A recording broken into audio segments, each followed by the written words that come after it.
Bismillahirrahmanirrahim. Assalamualaikum warahmatullahi wabarakatuh.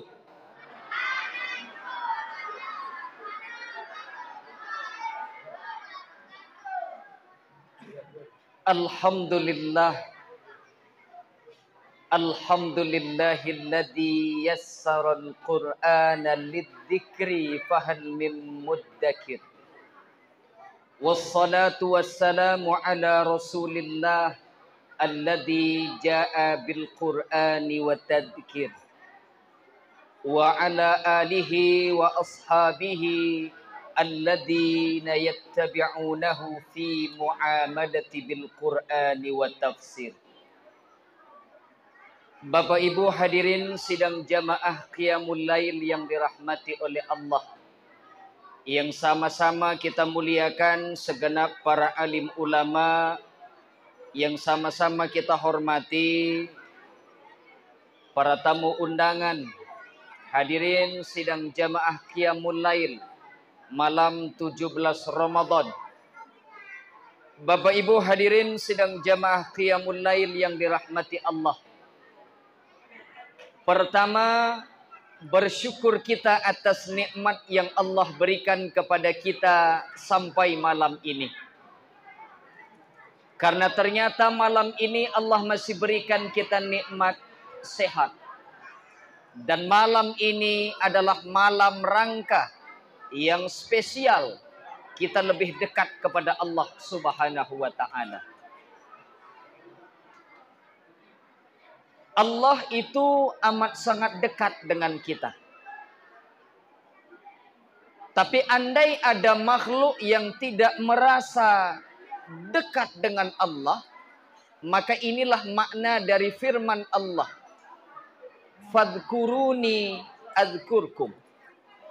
Kalau manusia itu merasa jauh dari Allah, maka hakikatnya mereka sedang lupa mengingat Allah.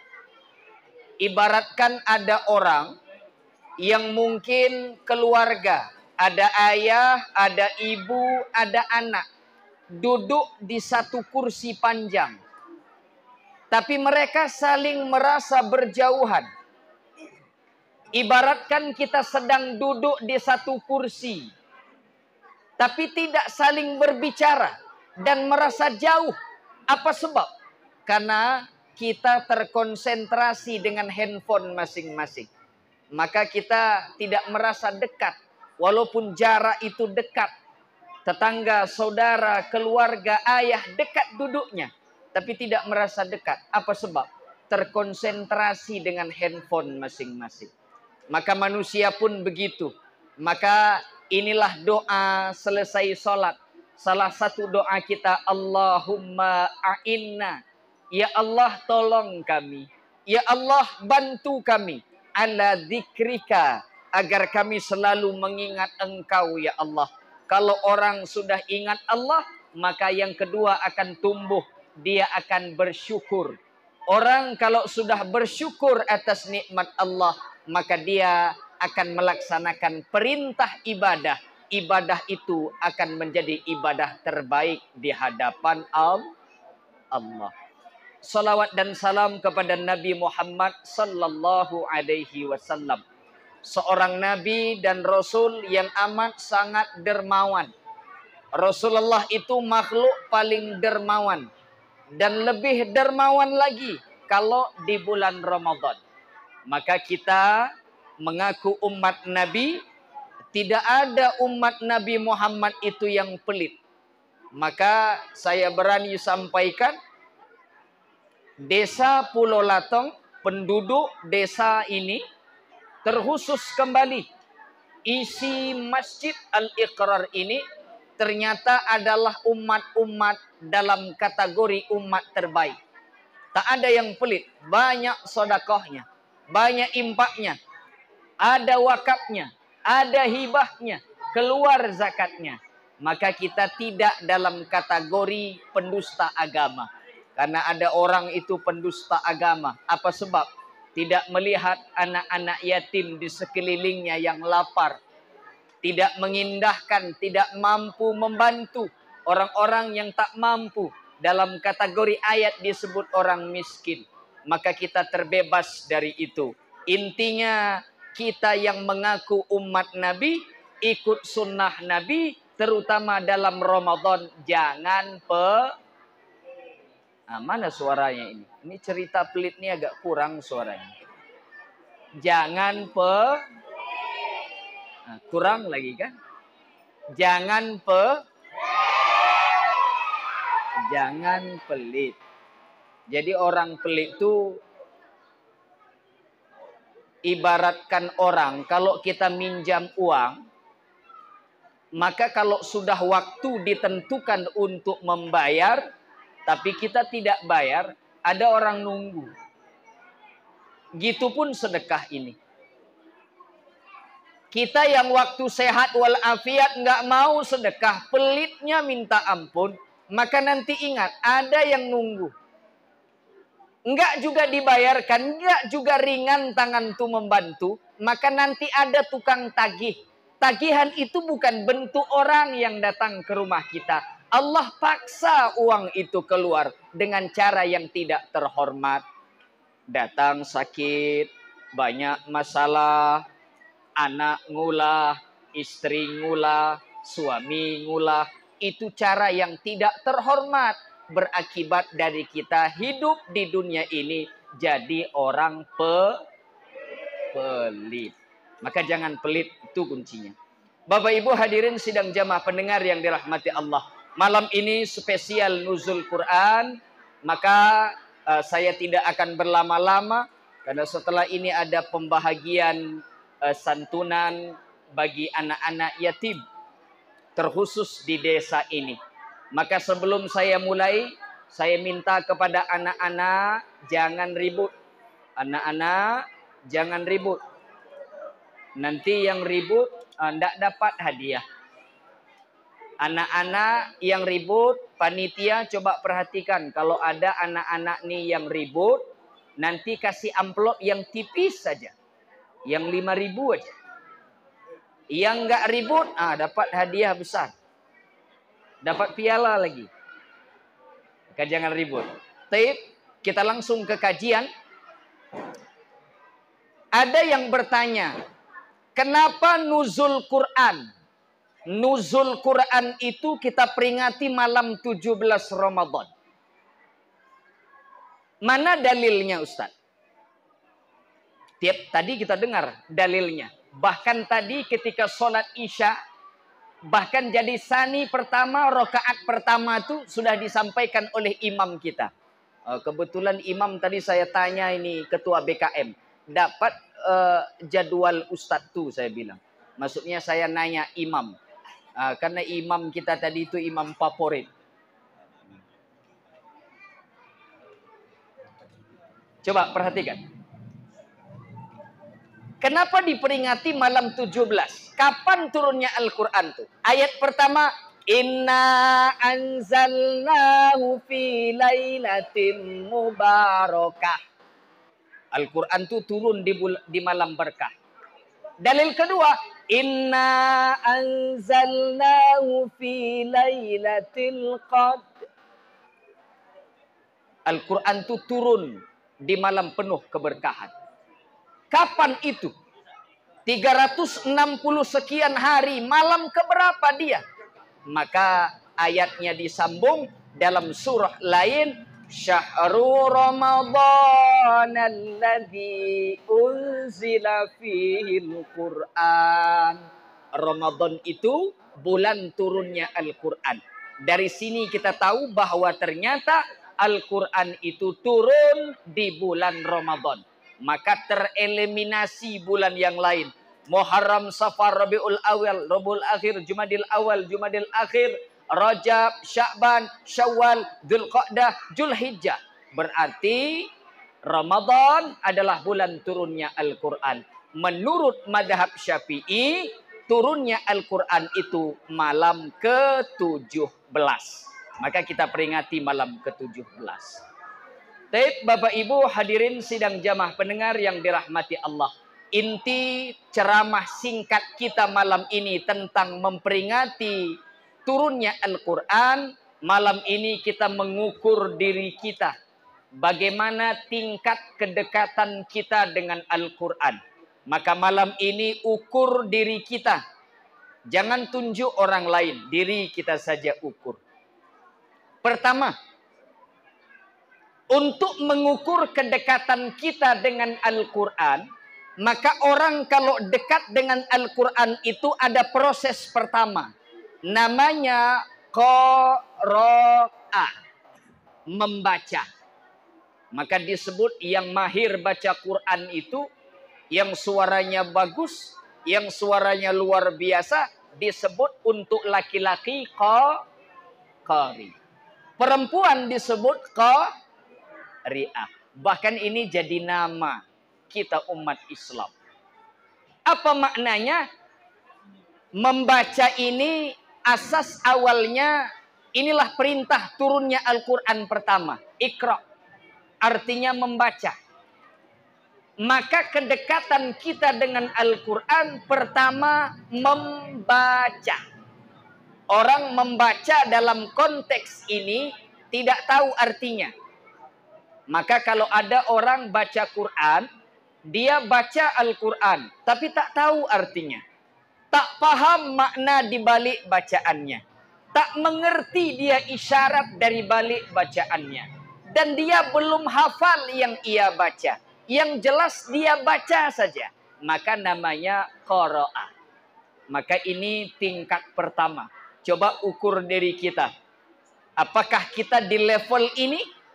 Orang yang membaca Al-Quran tapi belum paham maknanya. Yang kita membaca Al-Quran tapi tidak mengerti isi kandungan yang kita baca. Maka namanya qiraah. Tapi ini terkhusus untuk kita sebagai inti yang saya ingin sampaikan. Perintah Iqra dalam Al-Quran ayat pertama turun dan mengindikasikan kedekatan pertama untuk mengenal Al-Quran. Namanya qiraah. Maka perintah ini menegaskan kita, umat Islam harus pintar dan cerdas. Karena perintah pertama, Iqra. Ini pesan pertama.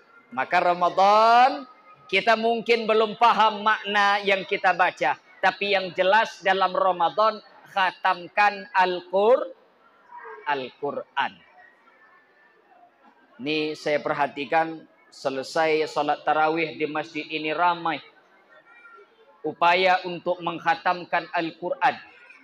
Maka ini yang disebut oleh Nabi Muhammad.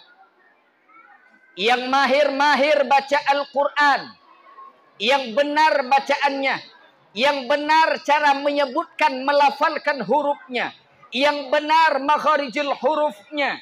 Yang benar fasih baca Qurannya. Jangan dulu, coba kita perhatikan. Kalau bacaan Al-Quran itu benar, coba kita perhatikan. Ketika kita sholat dan kita dibacakan ayat-ayat Al-Quran, betapa hati kita sangat tenang. Maka saya salut juga dengan Masjid Al-Iqrar ini. Dihadirkan imam-imam besar, imam-imam sekaliber kabupaten. Tadi kita dipimpin oleh imam kita, itu imam kalibernya sudah setingkat kabupaten yang tak diragukan lagi. Bukan saya berarti muji, itu memang sudah diakui di kancah Kabupaten Aceh Tenggara ini. Maka salah satu, andai saya boleh jujur terus terang, saya juga imam favorit saya itu ya imam kita tadi. Maka kadang-kadang saya pulang ke rumah demi Allah saya sampaikan di masjid ini. Kadang-kadang saya tuh ngulang bacaan saya tiru bacaan beliau. Kadang saya tertawa dengan suara saya. Artinya suara saya ini tidak memenuhi standar suara beliau. Maka tadi kita dengarkan bersama ketika beliau mengimami kita. Begitu sejuk, adem, nyaman rasanya berdiri. Agaknya terlalu singkat salat ini. Apa sebab? Cara membacanya yang benar. Maka ini evaluasi kepada kita. Al-Quran harus dibaca dengan benar. lebih belajar lagi.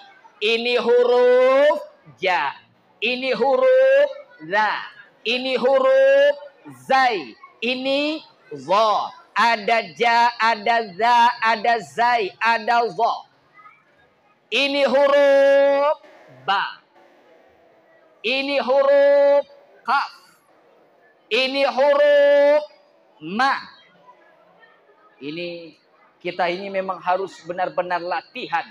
Karena memang kata Nabi, tidak semua orang mahir baca Quran. Ada orang yang baca Quran itu syak. Wa yatata' dalam hadis. Terbata-bata, sulit baca Quran. Apa sebab? Karena memang huruf Al-Quran bukan bahasa singkil. Huruf Al-Quran bukan bahasa alas. Huruf Al-Quran bukan bahasa Aceh, bahasa Padang, bahasa Gayo. Dia bahasa Arab. Maka kadang kita sulit membaca Quran. Maka kata Nabi, kalau ada umatku yang sulit baca Quran, terbata-bata, mereka tetap dapat 2 pahala. Apa pahala itu? Pertama, pahala membaca. Yang kedua, pahala terus mengulangi bacaan agar bacaan itu menjadi benar. Maka pertama, namanya qira'ah. Iqra. Membaca. Belum tentu tahu makna dan isinya. Maka namanya membaca. Ini tingkatan pertama. Tingkatan kedua, lebih tinggi. Namanya tilawah. Maka sering kita dengar kalau ada pembaca ayat Al-Quran, kita sering dengar qori pulan, tilawahnya pulan. Maka qara'a dengan tilawah itu beda. Qara'a orang membaca tapi tak tahu artinya. Tilawah orang membaca Al-Quran, tahu artinya, paham maknanya, mengerti isi kandungannya, maka disebut tilawah. Maka ini tingkatannya lebih tinggi dari qira'ah. Apa manfaatnya? Pertama kata Nabi, kalau ada orang mahir baca Al-Quran, kalau ada orang mengerti makna yang dia baca, paham isi kandungannya, pertama kata Nabi, nazalat humus sakinah, akan turun ketenangan dalam rumah tangganya. Dalam Al-Quran ketenangan hanya 2. Pertama, mutmainnah, ketenangan hati yang lahir akibat mengingat Allah, berzikir kepada Allah. Yang kedua, ketenangan disebut bukan mutmainnah, tapi sakinah. Ini ketenangan rumah tangga. Tidak ada piring terbang dalam rumah tuh. Tidak ada perkakas yang rusak dalam rumah tangga. Apa sebab? Karena orang dalam rumah tangga itu mahir baca Quran, mengerti makna yang dia baca. Maka orang baca Quran kalau tilawah namanya, maka turun ketenangan dalam rumah tangganya. Yang kedua, wahafathumul malaikah. Dia akan dikerumuni, dikelilingi oleh malaikat. Apa maknanya? Kalau dia berdoa, malaikat ikut mengaminkan doanya.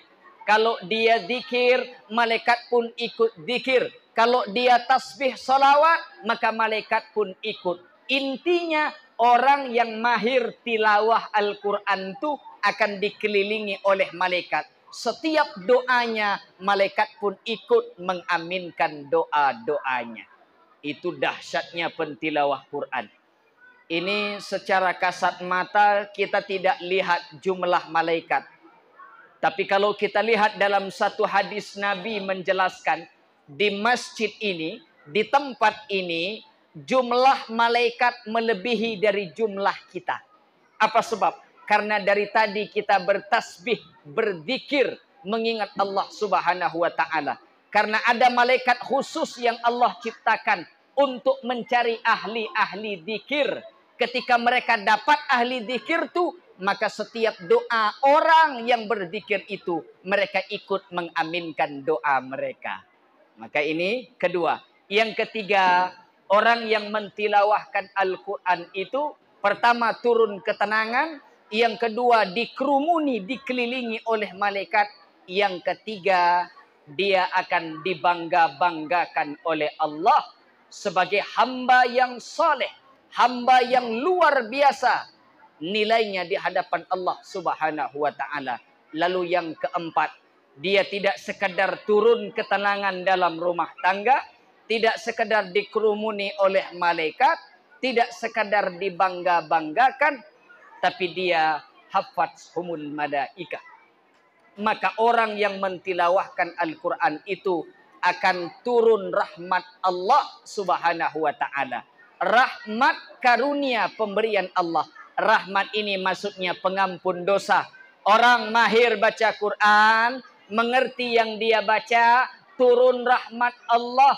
Rahmat itu mungkin kebebasan kita dari persoalan hidup. Solusi hidup diberikan Allah. Tak susah hidup ini. Hati lebih tenang ketika ibadah. Itu refleksi dari rahmat Allah yang turun dalam kehidupan kita. Apa sebab? Karena kita mampu mentilawahkan Al-Quran. Yang terakhir, yang ketiga, ini yang menjadi puncak. Kenapa diperingati nuzul Quran itu tiap malam-malam Ramadan, khusus 17 Ramadan. Tingkat ketiga kedekatan kita dengan Al-Quran. Pertama, hanya membaca tapi tak tahu makna. Yang kedua, tilawah, mahir baca, tahu makna, tahu isi kandungannya. Level paling tinggi untuk dekat dengan Al-Quran namanya hafiz. Mampu menghafalkan Al-Quran dalam dirinya. Ini paling paripurna. Ini paling luar biasa. Dan bibit ini ada sudah terlihat di kampung Pulau Latong ini. Terkhusus di Masjid Al-Iqrar ini. Sudah ada tampak bibit-bibitnya. Penghafal Al-Quran. Saya tak sebut nama. Hari ini sudah di Al-Azhar. Sudah kuliah. Alhamdulillah. Ini yang Allah sebut dalam Al-Quran. Beruntung orang yang punya anak hafal Quran. Hari ini secara materi mungkin kita menilai beruntung Fulan itu. Apa sebab? Anaknya sukses.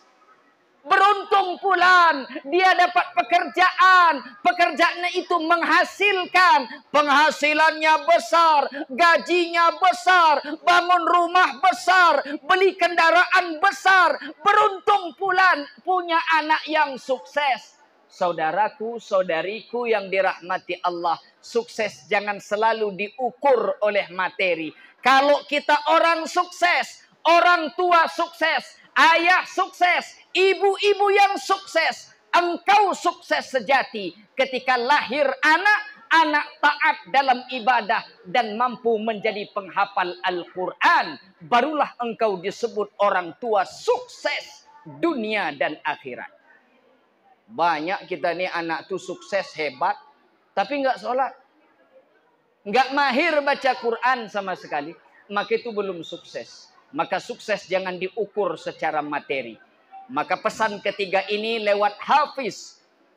Pendekatan paling dekat, paling paripurna dengan Al-Quran. Mampu menghafalkan Al-Quran. Ini mengajarkan kepada kita. Anak-anak kita masukkan ke sekolah yang mampu kelak lewat didikan itu menjadi penghafal Al-Quran. Tak punya anak lagi Ustaz, dah berumah tangga semua. Cucu. Maka ini yang disebut Allah dalam Al-Quran surah Ar-Ra'd. Andai ada anak cucu keturunan penghafal Quran, maka dia berhak. Andai nenek-nenek kakek mereka, saudara-saudara mereka dalam neraka Allah, tapi kalau ada penghafal Al-Quran, selesai acara ini buka surah Ar-Ra'd ayat 23. Penghafal Al-Quran itu bisa menarik saudaranya. Abaihim, nenek moyang mereka bisa mereka tarik dari neraka. Wa azwajihim, pasangan mereka. Andai ada istri hafal Quran, suaminya dalam neraka, dia berhak mengambil suami itu dari neraka. Ada syafaat di sana. Andai suami mahir mampu menghafalkan Al-Quran, dia punya hak untuk mengambil istrinya. Dan bukan sekadar suami istri nenek moyang, keturunan dia pun dia bisa angkat dari neraka Allah. Itulah dahsyatnya kalau kita punya anak penghafal Al-Quran. Maka kesimpulan kita dalam peringatan nuzul Quran ini, pertama, jangan jauh dari Al-Quran. Yang baru di fase pertama, lebih lagi untuk membaca. Terus perbaiki bacaan. Sudah mengerti membaca, terus tingkat kedua, tilawah namanya. Tidak sekedar baca, tapi memahami makna isi kandungannya. Yang ketiga, kalau sudah tilawah mengerti, maka yang ketiga, hafalkan Al-Quran dalam diri kita. Poin kedua, kesimpulan yang kedua dapat kita ambil, untuk kita semua, di hadapan kita ini sudah kita saksikan. Ini adalah bentuk-bentuk impak, wakaf, sodakoh kita. Dan ini sebentar lagi akan dibagikan. Inilah yang akan menjadi kemudahan terkhusus di kampung halaman ini. Terkhusus untuk masjid ini. Orang-orang yang bersedekah ini, mereka tidak akan susah hidupnya. Mana ada orang yang rajin sedekah susah? Enggak ada. Tapi coba tunjukkan mana orang pelit lalu kekal dengan hartanya. Tak ada juga. Maka andai kita boleh menarik kesimpulan, burung cendrawasih itu mahal harganya ketika dia hidup. Tapi burung cendrawasih kalaupun dia sudah mati, itu diberi air keras. Diberikan figura, dibuatkan figura. Dipajang, masih laku ratusan juta. Itu burung cendrawasih. Tapi kalau manusia, kita yang tiap hari jaga kulit supaya agak putih lebih cerah, pakai baju kehormatan, ketika kita mati, tidak ada manusia itu yang diberi air keras, dibuatkan figura, lalu dipajang di alun-alun. Tak ada. Pasti orang wafat itu segera dikuburkan. Apa maknanya? Kalau hewan mati, dia tidak diminta pertanggungan jawab. Dia tidak diminta banyak sodakoh. Tapi kita manusia yang menjadi nilai kita di hadapan Allah. Bukan yang kita pakai ini, tapi apa yang kita sodakohkan. Ini makna ucapan Nabi, yang kita makan busuk, ma'akalta fa'afnaita. Makanan selezat apapun dia akan busuk dalam perut. Pakaian kehormatan yang semewah apapun, dia akan lapuk juga. Paling 40-50 kali pakai baju kehormatan itu, dia akan usang juga. Tapi apa yang kita sodakohkan di jalan Allah, itulah yang akan menjadi pembela. Itulah yang jadi ibadah yang punya nilai di hadapan Allah. Inti kedua ini memberikan isyarat kepada kita. Jangan pelit. Sodakoh, bebaskan tanah. Ini masih berapa? Ini sudah selesai. Tergantung kemampuan kita masing-masing. Bersama-sama untuk bekerja. Untuk menjadi umat terbaik. Insya Allah tercipta dari kampung ini. Khususnya Pulau Latong. Kelak generasi-generasi Quran. Yang tidak sekedar soleh. Tapi mampu mensolehkan orang lain. Assalamualaikum warahmatullahi wabarakatuh.